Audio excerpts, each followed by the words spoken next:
有一間餐廳，生意非常好，日日爆滿，門庭若市。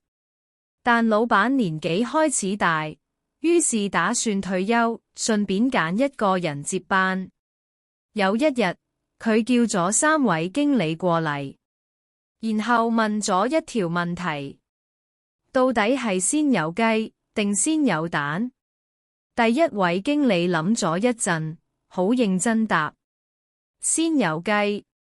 老闆冇出聲。之後，第2位經理非常有自信咁講：一定係先有蛋。老闆依然冇任何反應。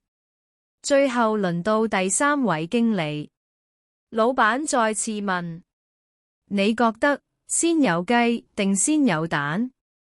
第3位經理非常冷靜咁答：客人先點雞就先有雞，客人先點蛋就先有蛋。老闆聽完之後即刻笑咗，最後直接提拔第3位經理做總經理。點解？因為前2位經理一直都喺度爭論正確答案係咩，但第3位經理明白，真正重要嘅從來唔係理論，而係客戶需求。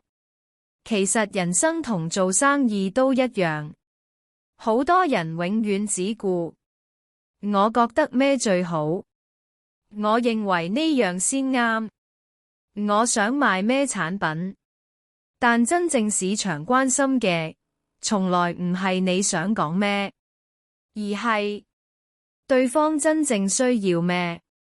就好似有些公司產品明明做得好好，但最後都失敗，因為佢哋一直活喺自己世界。而真正成功嘅品牌，往往唔係技術最強嗰個，而係最了解客戶嗰個。行銷心理學裏面曾經講過一句說話：客人的需求永遠排第一。真正厲害嘅人，唔係永遠堅持自己答案，而係懂得放低自我，去觀察市場，理解人性，滿足需求。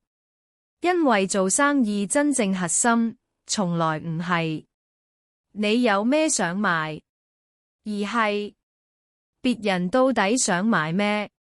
當你開始由自我角度轉向客戶角度，好多事情自然就會開始改變。